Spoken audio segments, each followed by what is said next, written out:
Começou falando, não tinha ninguém que tá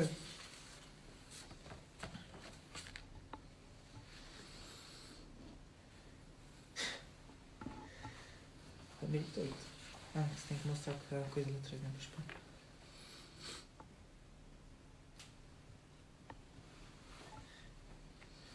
aí, Aqui.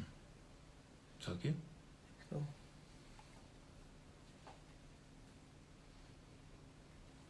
Aqui, ó. É ela? Ela, aqui, ó. Então, aperta, visualizou.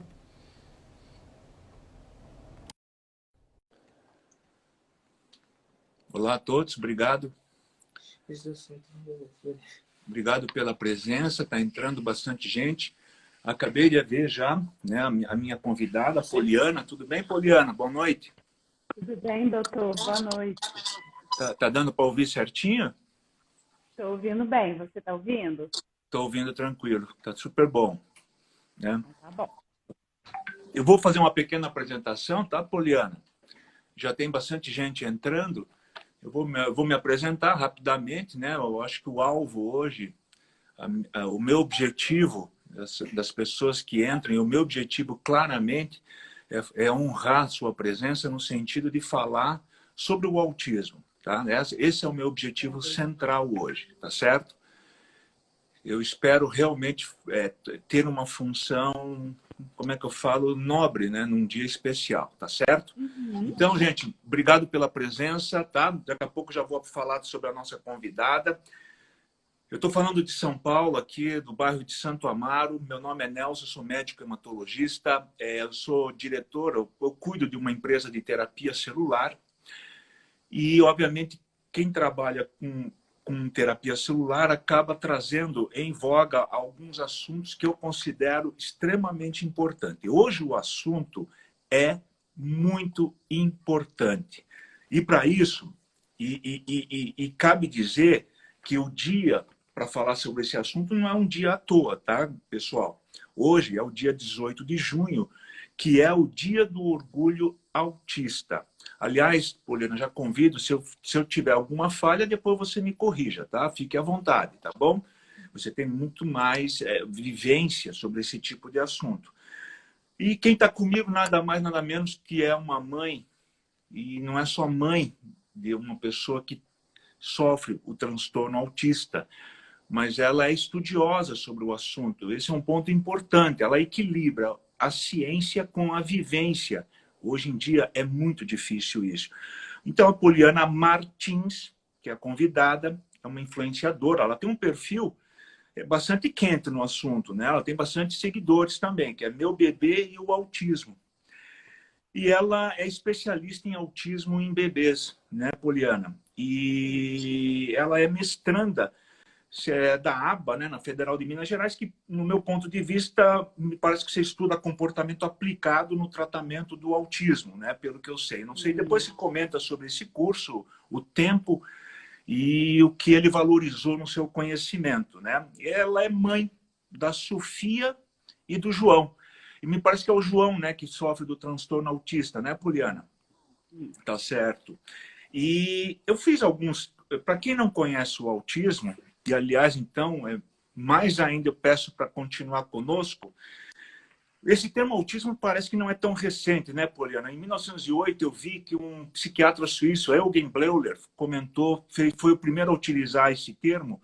Até por muito interessante o texto dele, ele fala de uma fuga da realidade para o mundo interior, em alguns tipos de pacientes. Foi o primeiro a usar esse termo autismo.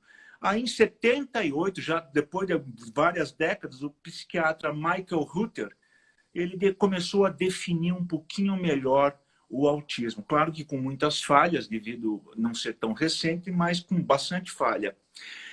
E no Brasil, o que eu acho que eu levantei alguns dados aqui, Poliana, em 2012, me parece que teve uma política, foi sancionada uma política nacional de proteção aos direitos das pessoas com transtorno autista. O nome da lei que eu levantei foi Berenice Piana, tá certo? Uhum.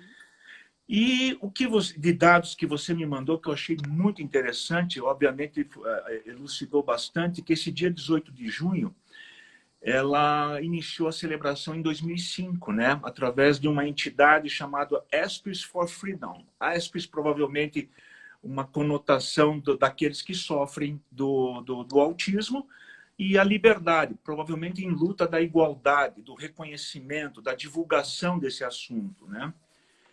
E esse objetivo, e o objetivo do orgulho autista, obviamente, pelo que eu luto também, porque eu não tenho um filho autista, mas eu tento me colocar na posição de vocês, mas eu sei que não é fácil. Quem sofre sabe das coisas. É tirar, principalmente dos meios de comunicação, a visão negativa sobre a doença autista. Eu acho que passar a vê-los com um grau de diferença, como todo ser humano tem suas diferenças, tal como qualquer outro ser humano. E eu espero que esse dia seja cada vez mais divulgado. Não adianta a gente ter um dia como outro qualquer e ninguém saber da importância de valorizar tanto o autista como ter uma diferença, como os pais que lidam com esse problema no dia a dia, porque a gente sabe que o autismo não é uma doença de adulto, é uma doença que começa na infância, na criança. E me parece, né, Poliana, que não é tão incomum, né? O dado da Organização Mundial de Saúde parece que a taxa é de 1 a cada 200 crianças. Você me mandou um trabalho interessante em Atibaia, que parece que é um autista para cada 367 crianças, né? E depois eu pediria para você falar sobre a lei, né, do Romeu Mion, que é o filho mais velho, né, do apresentador Marcos Mion, que é uma lei que parece que traz à tona de novo a valorização do paciente autista, onde ele deve ser valorizado na nossa sociedade. Então é isso, né, Poliana? Queria que você desse as primeiras palavras, a complementar o que eu falei, né? Claro, deve ter algumas falhas, mas eu queria trazer o seu conhecimento agora para essas primeiras palavras. Muito obrigado pela sua presença, tá? Nada, doutor. Assim, obrigada pelo convite. Acho muito importante a gente falar de autismo além da bolha, né? Todos nós estamos inseridos em bolhas específicas, de assuntos específicos. O senhor no seu trabalho, né? Eu aqui no meio que eu convivo, falo muito de autismo, mas geralmente eu falo para as pessoas que já estão acostumadas com o tema, que já convivem com o tema. Então, falar para autismo além da bolha é uma coisa, é sempre uma oportunidade rica, né? Que é a oportunidade de informar outras pessoas que, em regra, não conhecem o assunto. Então, o que eu acho que é importante a gente começar falando um pouquinho do que o senhor já trouxe, é que no Brasil a gente não tem dado oficial sobre prevalência de autismo, né? Assim, primeiro, deixa eu voltar, dar um passo para trás. Deixa eu falar de mim, né? Eu conheci o autismo com meu filho João. João tem 3 anos e através do João eu conheci o autismo, eu recebi o autismo. E por causa dele eu me tornei pesquisadora. E a minha linha de pesquisa na UFMG, em neurodesenvolvimento, é sinais de autismo em bebês de 0 a 12 meses de idade. O autismo, ele começa desde o início da vida. Então, a gente não fala em desenvolvimento necessariamente, né? A gente fala em uma condição, que é o autismo. E aí, no Brasil, a gente não tem um dado oficial, até porque a gente não tinha esse assunto no censo até o último ano. Você está conseguindo me ouvir? Que me falaram que está meio baixo. É isso que eu ia falar, Poliana. Me parece que o seu som, um dos nossos visitantes falou que está meio baixo. Se pudesse chegar, eu não sei se o microfone está um pouco longe. Eu tô com fone. Teoricamente, era para estar... Mas mesmo... para ouvir, mas... eles estão comentando, não é a primeira pessoa não, que diz que está com algum problema, mas eu estou ouvindo, mas muita gente comentou. Tá, eu vou prender o cabelo e vou tentar falar um pouquinho mais alto, porque eu acho que pode ajudar. Qualquer coisa, o pessoal que está assistindo pode ouvir. Pode falar, que está baixo ainda, tá? Não, para mim tá bom. Tá bom.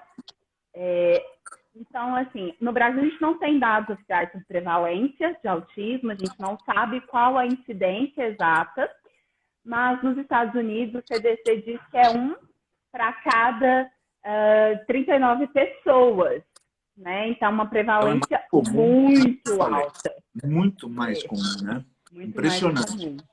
É impressionante. E deixa eu Então, pode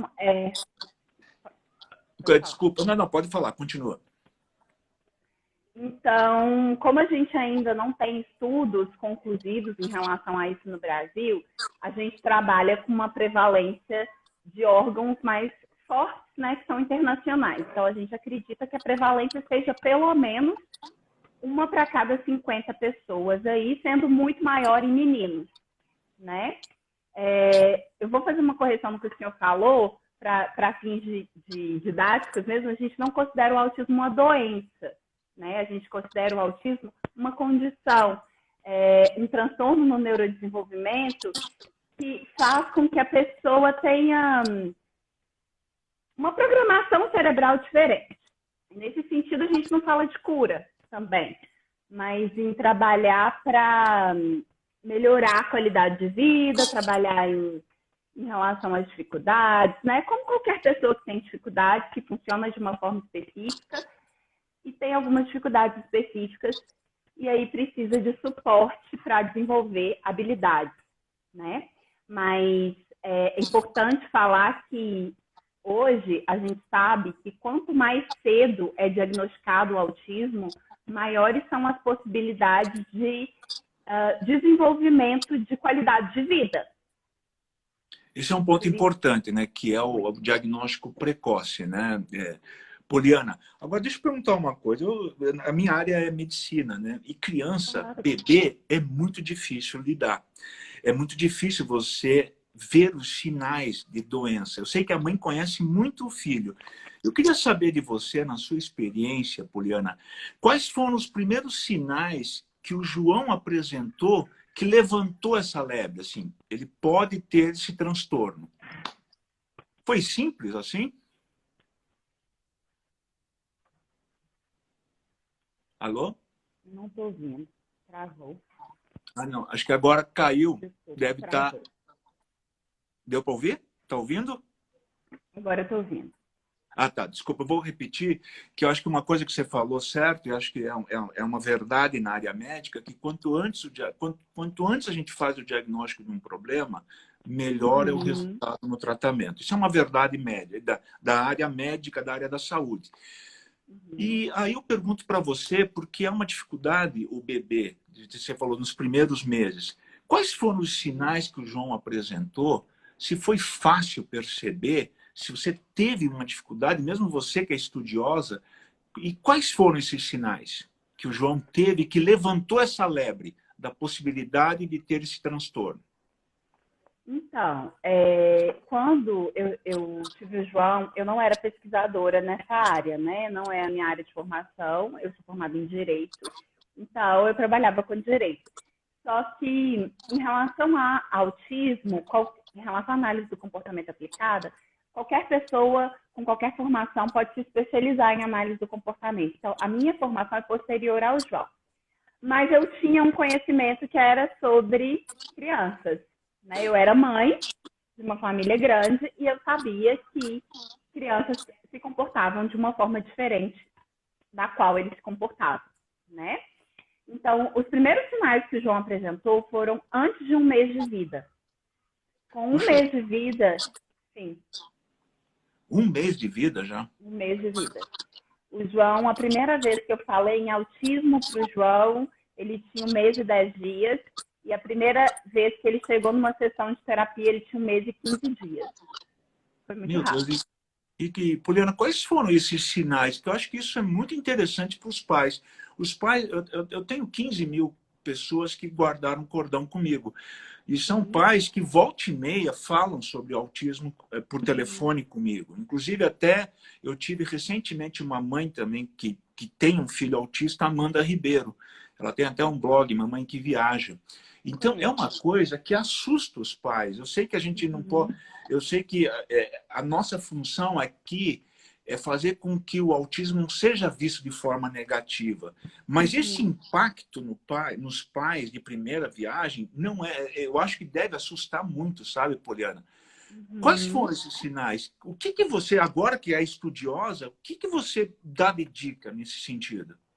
Então, eu entendo, assim, primeiro quero falar que eu entendo os pais que se assustam com um diagnóstico ou com uma suspeita diagnóstica dessa. Porque como pais e como seres humanos que são inseridos dentro de uma sociedade, a gente espera que as coisas corram mais ou menos dentro da média, né? Exato. E quando isso não acontece, é assustador. A gente tem que aprender uma realidade completamente diferente, né? Tem desafios diferentes, e isso tudo é assustador.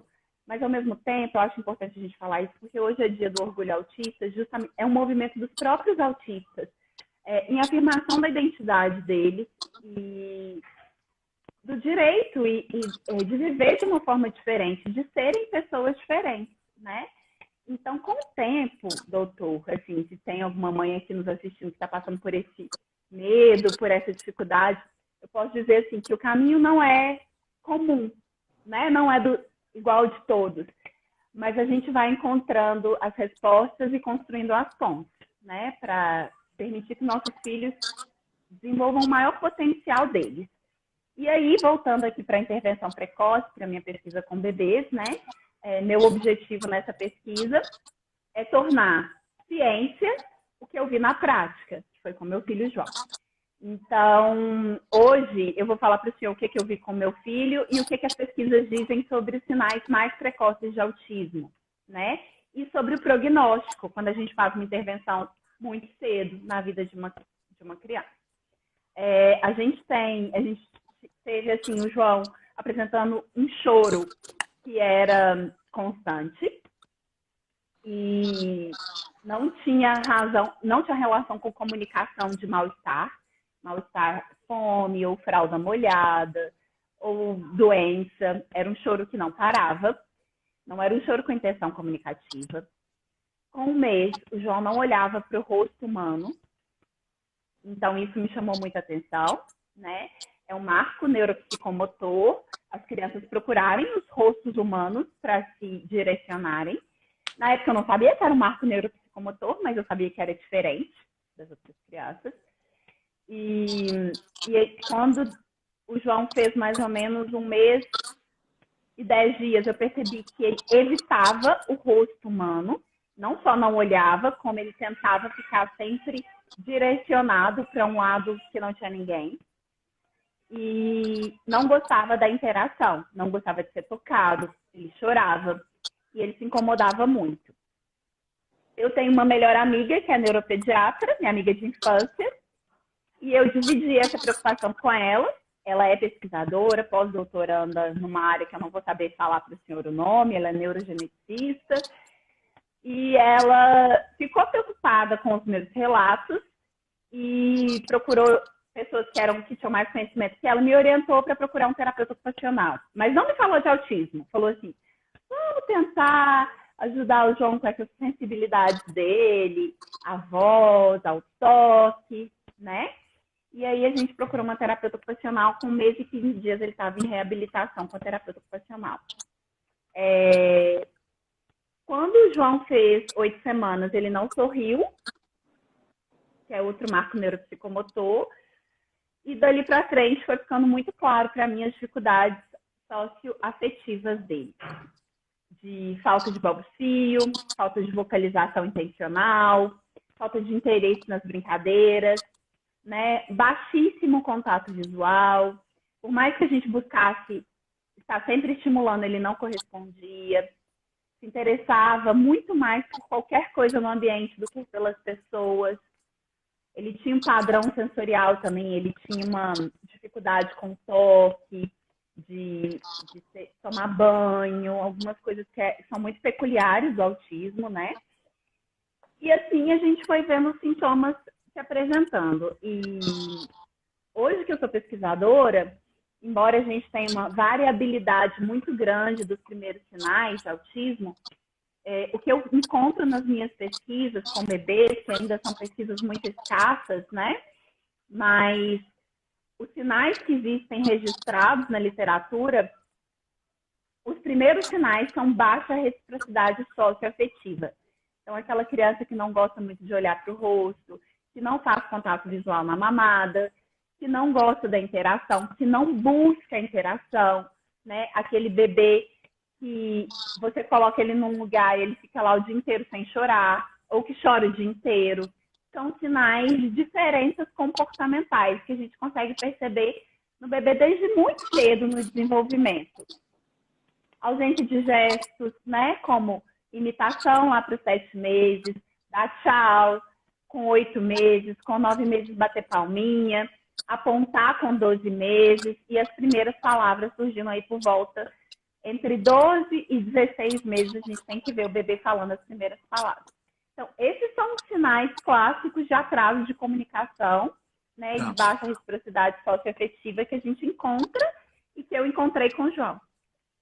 Isso foi uma aula que você deu agora, né? Você sabe que eu tive com meu filho mais velho, hoje ele tem 17 anos, né?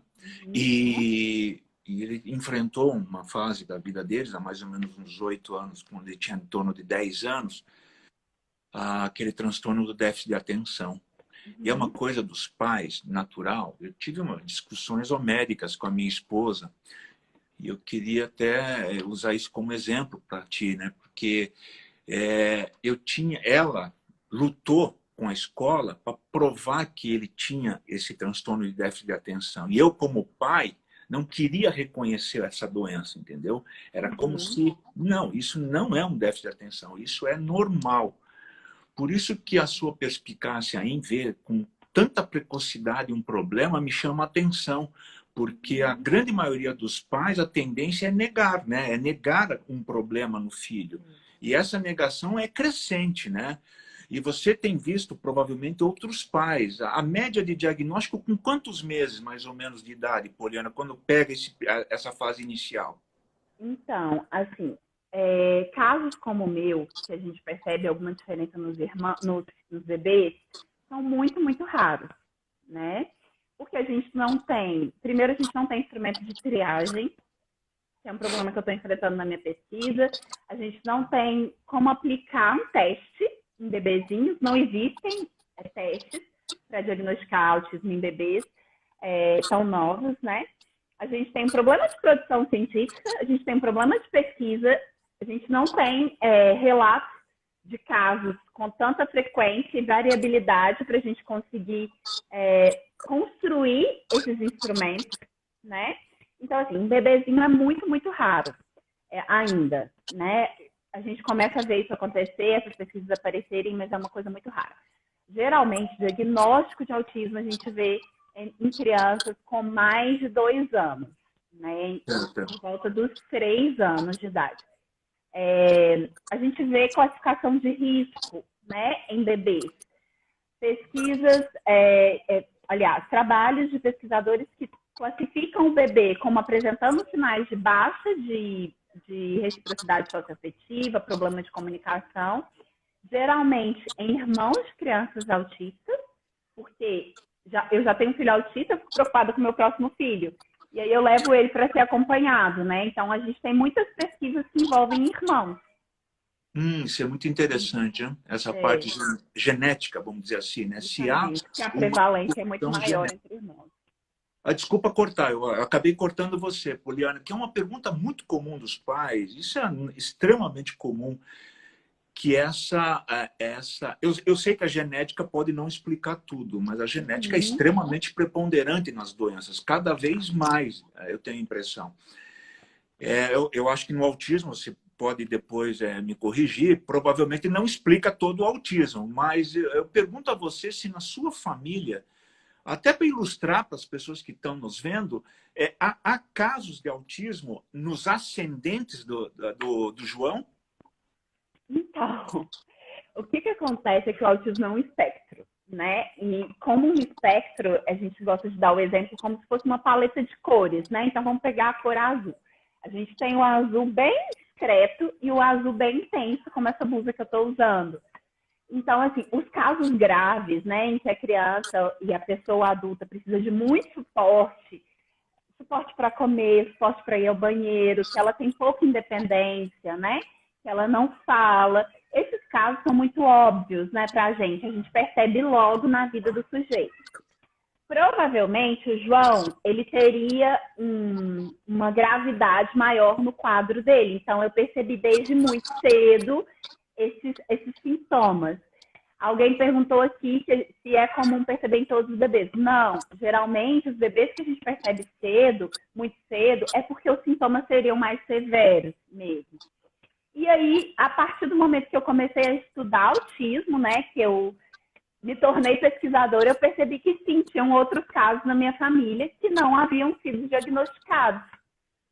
Casos de autistas que são funcionais, que trabalham, né, que têm uma vida quase considerada mediana, normal, mas têm dificuldades relacionadas à comunicação, que são 2 eixos diagnósticos, problemas de comunicação e de inflexibilidade cognitiva, né? Então, pessoas que têm padrões, rituais, interesses repetitivos, né?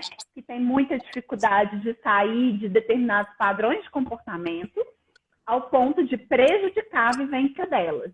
E que têm dificuldade de comunicação ao ponto de prejudicar a vivência delas, né? Dificultar as relações sociais, às vezes um emprego, serem despedidas porque tiveram dificuldade na comunicação ali. E isso aconteceu durante toda a história de vida desse sujeito. Então, a partir do João, eu percebi que tinham outros casos de autismo, sim, na minha família. Não é só um, mas assim, eu prefiro não dizer as pessoas para não expor. Claro. Mas, Desculpe, senhor, a pergunta, mas é que é muito interessante. Não tem problema nenhum. Uma pergunta, eu só não vou dar nomes aos bois, mas não me incomoda em responder, não, nem um pouco, porque eu acho que isso também é importante, né? A gente tem uma prevalência em relação ao autismo, mas, doutora, a gente tem um desconhecimento muito grande, né? Como eu falei para o senhor, no Brasil, a gente tem pouco diagnóstico em relação à prevalência nos Estados Unidos, por exemplo. Significa que tem muita gente aí que é autista, que está andando por aí sem suporte. Exatamente, com certeza, Poliana. A gente discutiu alguns questionamentos, mas o teu papo é muito bom e me levanta vários questionamentos que surgem na minha cabeça. Claro que tem questões que às vezes não dá para ser respondida. Mas quando a genética não explica, né, a situação do autismo, é muito interessante a gente ver outras situações. O que eu fico preocupado é que a gestação é um ato muito, muito bonito da mulher, o gestar um bebê. Você tem visto muita explicação de fatores na gestação que pudessem explicar o autismo, tirando a parte genética? Não sei se você tem alguma base, algum estudo sobre isso. Né? A parte mais comportamental da vivência da gestante frente ao ambiente. Será que aquele ambiente, no momento da gestação, piorou ou mesmo foi contundente no transtorno, no aparecimento do transtorno? É uma dúvida que eu tenho, que não sei se você tem esse tipo de informação, já que falamos de genética. Isso é uma coisa linda, né? É maravilhoso. É um tema lindo. A genética, ela tem uma grande prevalência, mas ela não explica tudo, né? Nós temos gêmeos idênticos, que na maioria das vezes, a gente tem gêmeos monozigóticos, né? A gente vai ter os dois apresentando o transtorno do espectro autista, mas existem casos em que não acontece isso. E aí a gente fica naquela fuga, né? Por quê? O que aconteceu, né? O que foi determinante? E aí, sim, a gente tem um fator genético muito importante, mas a gente tem um fator ambiental, né? E hoje as grandes pesquisas que tentam entender por que do aumento da prevalência dos casos de autismo, porque a gente também tem isso crescendo ao longo do tempo, quais são os fatores ambientais que influenciam essa expressão genética, né? Sim. Nós não temos aí nada muito concreto, porque na gravidez é muito complexo a gente dizer, né, da gravidez, o que é, mas a gente sabe que estresse, depressão, né, algumas medicações que as gestantes tomam podem sim aumentar a prevalência de autismo. E isso é muito engraçado, assim, na minha história pessoal, vou contar aqui, né, eu tenho uma filha que é altas habilidades, que é minha filha mais velha de 11 anos, e ela tem fenótipo de autismo, assim, ela tem algumas características, embora ela não feche diagnóstico. Ela tem uma dificuldade, às vezes, na comunicação, ela tem um pouquinho de alteração sensorial, ela tem uma dificuldade de comportamento relacionadas à rigidez. Mas na gestação do João, eu passei a minha gestação numa delegacia de polícia, assim, eu era policial investigadora. Ah, E eu não sei, eu sinto que isso pode ter sido determinante para a expressão máxima entendi. do fenótipo, porque o fenótipo existe na minha família. Todo mundo tem um fenótipo, de uma forma ou de outra. Mas eu sinto que no caso do João isso possa ter sido determinante. Mas é uma experiência pessoal, né? E assim, só o machismo da minha parte, claro. O que as pesquisas dizem que sim, estresse, depressão, ansiedade podem sim ser determinantes, até vivências específicas, né, na gestação. Então, a gente não sabe o que, mas a gente sabe que aquele conselho da vovó, coma coisas orgânicas, né, tente evitar ambientes muito estressantes, né, dentro do possível, né, aquele conselho da vovó, que é a vovó da gestante. Essa é boa. Deixa eu te perguntar uma coisa, Poliana. Agora é pergunta direta, né? Porque eu sei que ter um filho com um transtorno ou com qualquer outro problema sempre traz preconceito ou dificuldades para essa família. E até escrevi essa pergunta para não esquecer. Qual foi a maior dificuldade que você teve ou tem em relação ao tratamento ou a vivência ou as relações ambientais, relações societárias, relações sociais com o ter o João na sua família, com esse espectro? Uma pergunta difícil, direta, mas é importante para os pais saber. Enfim. Assim, o João hoje, ele é uma criança funcional, assim, funcional não, desculpa, essa palavra é ruim. É uma criança que não tem atraso no desenvolvimento. Eu acho importante dizer que o João era uma criança que seria grave, mas em razão da intervenção que ele recebeu tão precoce e tão intensiva, ele é uma criança que se desenvolveu com muitas habilidades. Mas o João, ele tem uma característica genética que é a profundidade das dificuldades dele, né? Então, em alguns aspectos, ainda é muito difícil, embora ele não tenha atraso no desenvolvimento. Então, por exemplo, ele é uma criança que tem um perfil sensorial que ele se desregula, ele fica nervoso com muita facilidade. Então, para mim, na minha experiência pessoal, o mais difícil foi que o João não teve autismo sozinho. Todos nós fomos isolados da vivência social por causa dele, né? Todos nós fomos afetados com a nossa sanidade mental, assim, porque a gente não podia sair de casa porque ele não aguentava. A gente não podia ir na padaria com ele, a gente não podia fazer compra no supermercado porque ele não aguentava. Ele ainda tem muita dificuldade. A gente não podia ir em reuniões de família durante muito tempo. A gente ficou isolado, né? E a gente ainda tem diversas limitações em razão dessas dificuldades sensoriais que ele tem.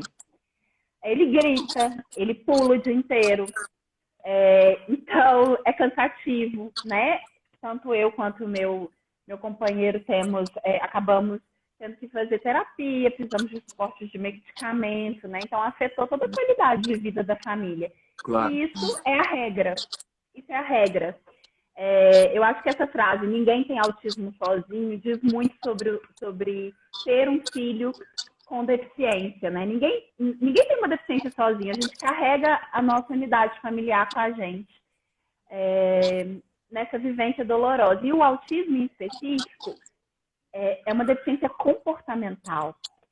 Então, o nível de alerta que as famílias ficam quando elas têm uma criança com autismo é muito alto, né? Você tem uma criança com cadeira de rodas, que tem outras deficiências físicas, eu não consigo dizer sobre isso, que não é meu lugar de fala, mas eu imagino que seja muito difícil você carregar essa criança, você cuidar da higiene pessoal, das necessidades dela. Mas, ao mesmo tempo, você não tem esse embate mental 24 horas, como uma criança com autismo. Você não pode deixar ela na frente da televisão e sair. Você não pode deixar a casa aberta, porque ela pode abrir a porta e sair para a rua. Você não pode deixar nada perigoso perto, você tem que ficar vigiando. Então, assim, você sempre está atento. Isso é muito exaustivo, sabe? Claro que com as intervenções isso melhora. O João hoje está em um nível muito mais fácil de lidar com ele. Mesmo assim, não é fácil. Entendi. Não, sem dúvida. É bem compreensível, pelo menos para mim, né? E deixa eu fazer uma pergunta para você, que eu acho que você até enumerou algumas coisas, mas quando os pais recebem essa notícia, vamos supor, nessa mesma condição que você teve, precoce, se você pudesse enumerar, sim, o que esses pais devem fazer? Que tratamento eles devem buscar de cara? Quem que eles devem buscar? Como que eles devem fazer? Porque os pais, Poliana, eu acho que ficam perdidos, perdidos. Às vezes até para saber da possibilidade de ter um pequeno transtorno. Quais são os primeiros passos? Inclusive, talvez até a conversa com o companheiro, porque nada mais, nada menos que tem que ter um apoio global, né, do companheiro e da companheira, uma vez que você falou que é uma doença global, né, é família, um transtorno da família, né? Uhum. Olha, essa questão de conversar com o companheiro geralmente é muito sensível para as mulheres, né? Por questões estruturais sociais mesmo, em que a gente está inserido, né? E em que muitas vezes a mulher ela tem a primazia do cuidado com os filhos, mas ela não tem a fala dela valorizada. Muitas vezes ela chega para o pediatra ou para alguém, profissional de saúde, e ela não consegue ser ouvida, né, nas angústias dela em relação ao comportamento, porque como eu falei para o senhor, autismo é comportamento, é uma forma de se comportar específica, que tem prejuízos, né, na vida do sujeito, mas não é simples igual, talvez assim, sei lá, eu vou dar um exemplo horrível aqui, porque eu não sou médica, não sou da área médica. Uma verruga, todo mundo tá vendo, sabe? Tipo assim, ou um problema, uma anemia, você faz um exame e você tira o sangue e fica claro. O comportamento é muito complexo. Sem dúvida. Muito complexo. Então, o que acontece é que a criança dá sinais em um momento e a mãe fala, tem alguma coisa errada. Daqui a pouco, ela tem uma atitude mais adequada, ela fala, ai, não, eu estava confusa. E aí o que acontece é que os pais geralmente, a minha experiência, tá? Os pais geralmente se apegam àquilo que estava adequado e ignoram que a mãe está falando que estava errado, inadequado, enfim. E isso é muito complicado, né? Então, nesse aspecto, eu acho que uma conversa honesta, as mulheres, as mães ou os cuidadores principais da criança se empoderarem do seu lugar como mãe, né? Eu falo que eu sou a maior especialista do meu filho, eu sempre fui a maior especialista dele. Ninguém conhece ele como eu conheço. Pode ser o melhor terapeuta do mundo. No meu lugar, eu não abro mão. Então, entender que se você acha que tem alguma coisa errada com o comportamento do seu filho, com as características que ele tem apresentado, procure ajuda. Não fique com uma pulguinha atrás da orelha, sem procurar ajuda. E como procurar essa ajuda, né? Como e que caminho seguir? Infelizmente, no Brasil, a gente não tem ainda, isso está mudando, doutor, mas a gente não tem ainda uma tradição de estudo de neurodesenvolvimento na faculdade de pediatria. Então, o melhor profissional para orientar a mãe nessa hora, infelizmente, não é o pediatra, né? A não ser que esse pediatra ele trabalhar com desenvolvimento. Se a mãe tiver dúvida sobre neurodesenvolvimento ou sobre desenvolvimento da criança, é melhor procurar um psicólogo que trabalhe com desenvolvimento ou um analista do comportamento. É a minha opção, assim, hoje. Seriam os profissionais mais seguros, sabe? Para a gente fazer uma avaliação do comportamento. Hoje a gente tem escalas que a gente aplica em bebês desde 0 dias de vida, que não são específicas para autismo, mas elas conseguem fazer um rastreio de atraso de neurodesenvolvimento. Quem geralmente trabalham com essas escalas são neurocientistas, né, ou psicólogos que são também são dessa área, e analistas do comportamento. Eu acho que eu concordo, eu sou médico e né, vou doutor? concordar com você. A complexidade do diagnóstico, né, a complexidade do diagnóstico que é fazer do transtorno autista. E eu concordo dessas indicações que você falou em gênero e grau, não vou nem complementar, tá, Poliana, para não errar, tá certo? E muita gente falou do apoio do marido, ou às vezes da falta do apoio do marido, e às vezes até a família contra todo a evolução do diagnóstico. Até houve vários comentários aí. Eu tive muito problema com meu filho quando eu enfrentei aquilo que eu comentei sobre o transtorno de déficit de atenção. E eu senti uma dificuldade imensa, imensa, imagina, um déficit de atenção leve, imensa de ajuda da escola onde ele frequentava. E aí vai diretamente um questionamento, e baseado até na minha vivência, que eu não tive. Eu tive falta de apoio, falta de informação dos professores, falta de tudo. Eu queria saber de você, num transtorno autista, qual é a base hoje? Qual é a base que você tem da vivência que você teve em relação à creche, né? Porque aí são bebês, e também da escola, né? O que você enfrentou nesse sentido? Nossa, um profundo desconhecimento, né? A gente está falando do transtorno que mais afeta pessoas no mundo, que é o transtorno do espectro autista. Pois é, então. E um profundo desconhecimento, né? Da escola, das instituições de forma geral, como eu falei para o senhor, assim, a falta do conhecimento não é só dos professores, dos pedagogos, ninguém sabe, né? Às vezes a gente vai se informar com um profissional de saúde, ele também não sabe. Então, na verdade, por isso que eu acho tão importante ter esse espaço, e eu aceitei o convite com muita alegria, de poder falar para além da minha bolha, porque cada pessoa que eu consigo conscientizar é um agente da inclusão do meu filho, né? Perfeito. Então, assim, a gente não tem, doutor, profissionais preparados, professores preparados, né? A gente não tem. A gente precisa ir fazendo um trabalho de formiguinha, de conscientização e de espaços para incluir todas as pessoas, independente da forma que elas funcionem.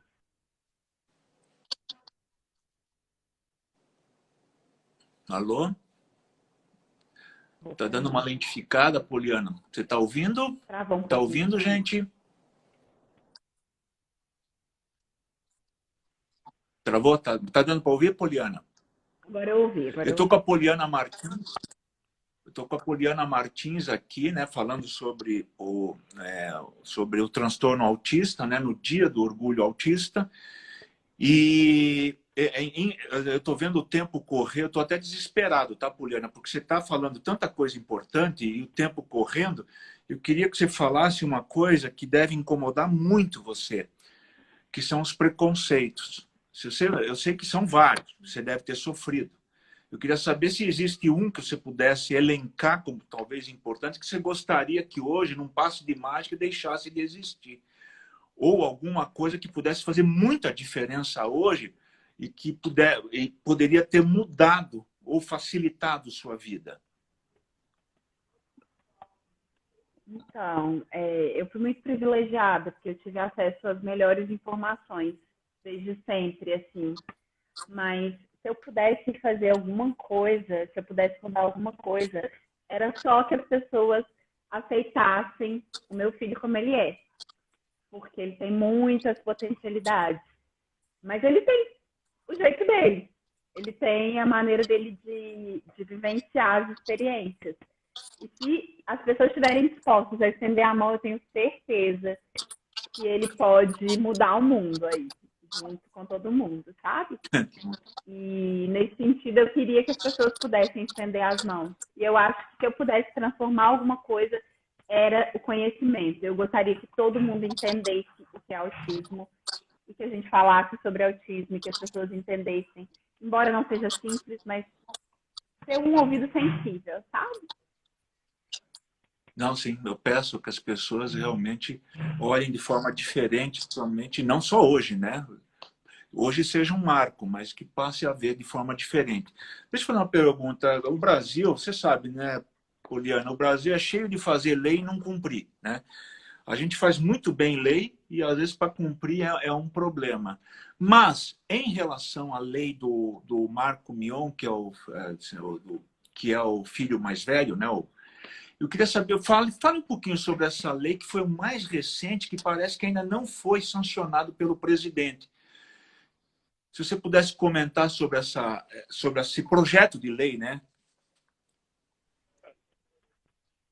Deu para ouvir? Eu comecei a ouvir agora. O Brasil... O Romeu... não, sobre o Brasil, é um problema no Brasil a gente fazer lei e não cumprir. Então, eu queria que você falasse mais velho, né, do apresentador Mion. Deixa eu ver, acho que acabou caindo, gente. Desculpa, né? Acabou caindo, vamos ver se ela volta. Tudo bem? Eu estava perguntando, né? Eu estou com...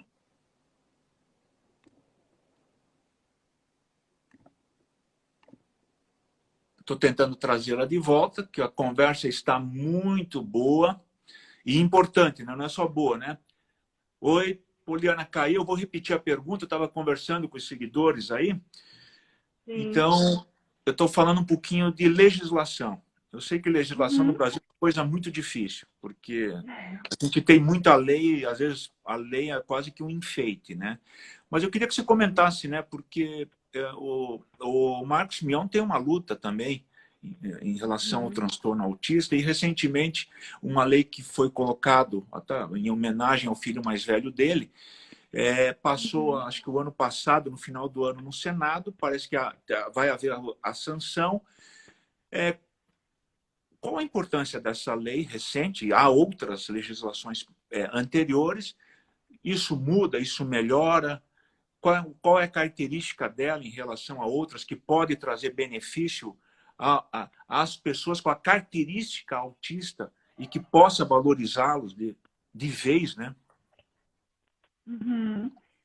Eu vejo assim, que assim como eu sou jurista, né? Então, para mim, a lei, antes de tudo, ela é uma declaração de intenção, né? Então, a partir do momento que o Estado ele olha para uma determinada parte da população e ele tenta viabilizar algum instrumento de aquisição de direito, isso já é positivo em si, né?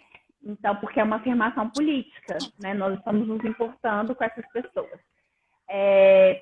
A lei, ela instrumentaliza essa lei que o Marcos Mion ajudou na aprovação, ela instrumentaliza um direito que já existia, que era de atendimento prioritário, né? Para as pessoas no espectro autista, mas ela instrumentaliza no sentido de que ela coloca na carteira de identidade a condição de autismo. E como autista não tem cara, né? Eu chego lá com o João na fila do supermercado ou no atendimento médico, ninguém sabe que ele é autista. Ele é uma criança que fala, que está fazendo sapequice, e as pessoas não entendem as dificuldades que ele vivencia, as dificuldades sensoriais, está ali naquele ambiente.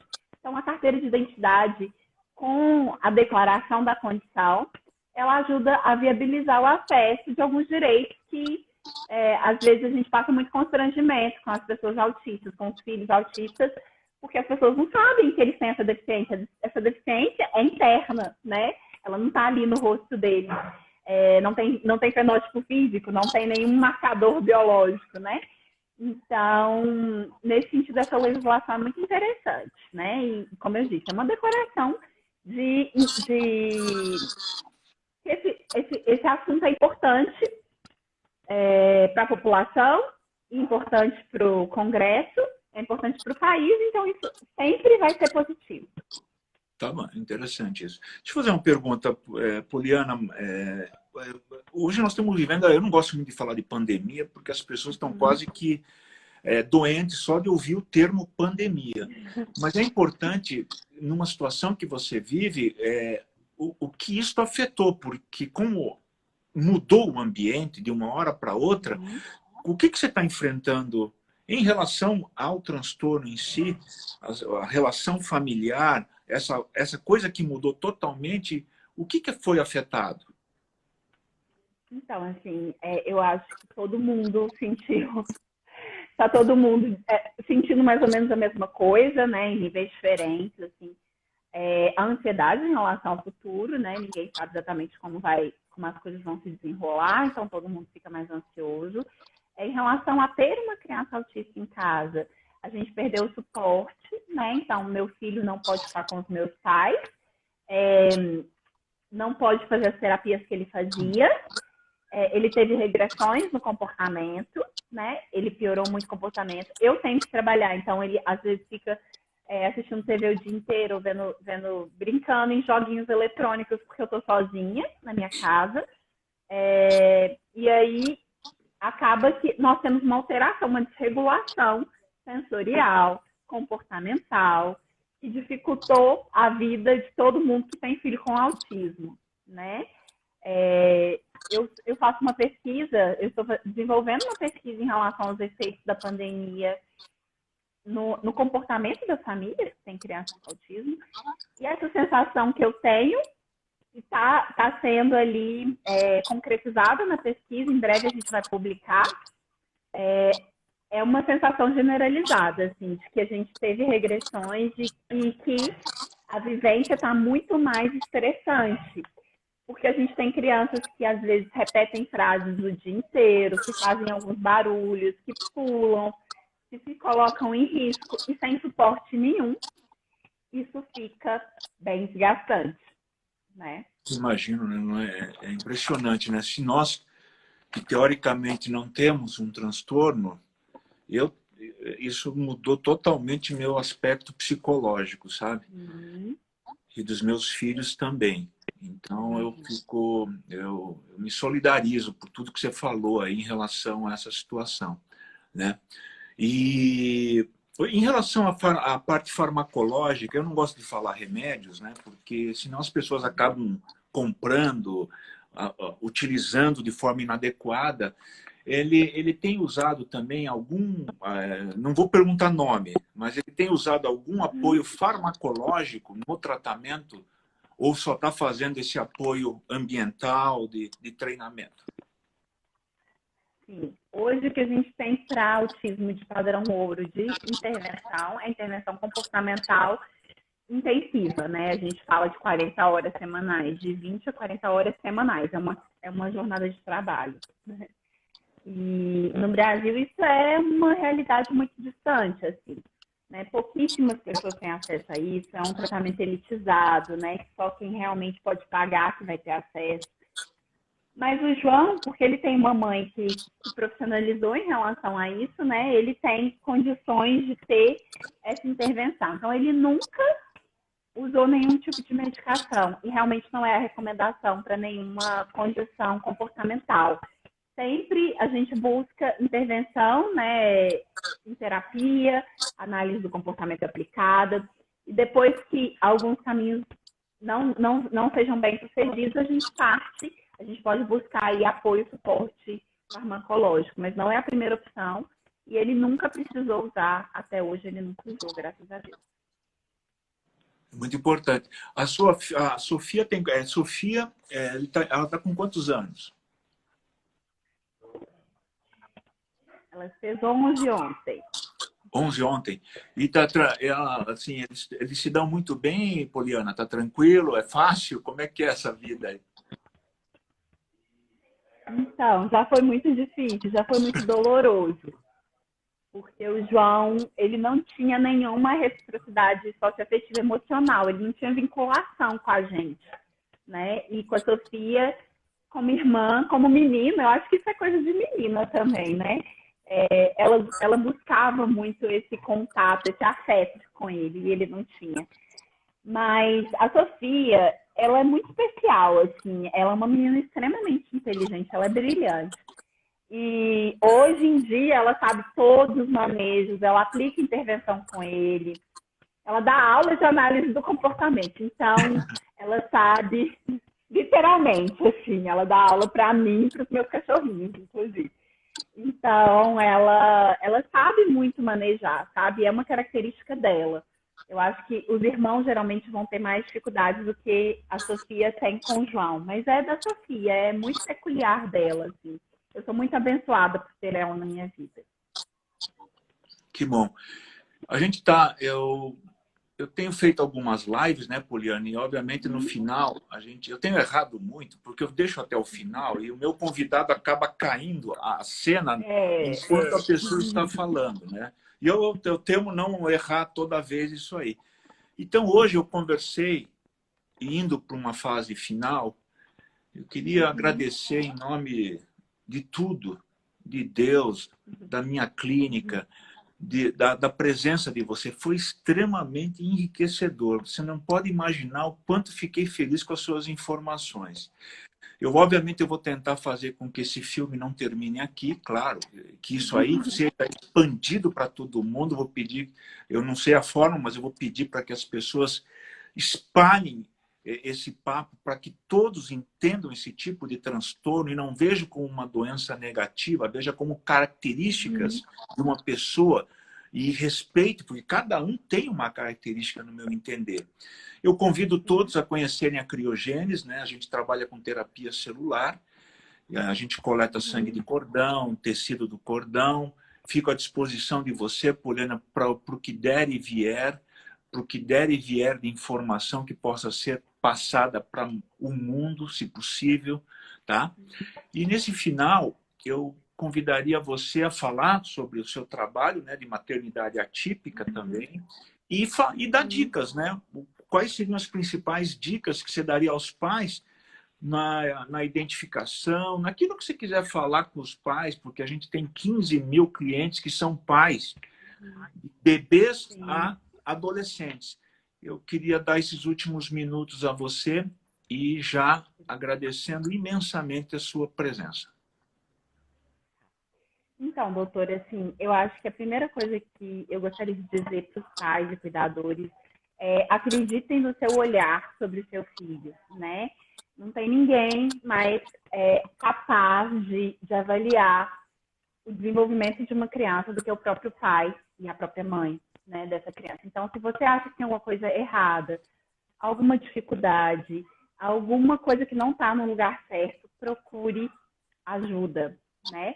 E não se deixe convencer de que a sua percepção está errada. Procure a segunda opinião, terceira, quarta. Isso para tudo, né, doutor? Não só autismo, eu acho que para tudo isso é importante. Uma segunda opinião é sempre importante. Sim. E outra coisa, se você está com medo de um diagnóstico, isso é comum, gente. É uma fase do processo de aceitação. Mas eu tenho uma coisa boa para te falar. Quanto antes você procurar ajuda em relação a comportamento, a transtorno do espectro autista, melhor é o prognóstico, né? Hoje a gente fala em bebês e não abertura do fenótipo. Então a gente está falando que a gente impede uma cadeia de prejuízo, né? Em razão da intervenção precoce. Foi o que aconteceu com o João. E eu trabalho com vários bebês hoje e é o que eu vejo acontecer na vida desses bebês. Assim. Quanto antes as pessoas procurarem ajuda, melhor o prognóstico, melhor as habilidades e menores são as dificuldades, né? Eu não quero que o João seja normal, ele nunca vai ser normal, ele sempre vai ser autista. Mas eu quero que ele tenha todas as ferramentas para lidar com esse mundo que é neurodiverso. É diferente dele, né? Então, meu papel é construir isso.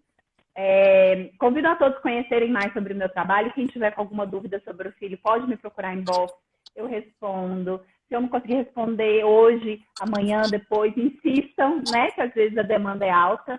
Mas, assim, a minha vontade é de acolher esses pais que precisarem de um auxílio.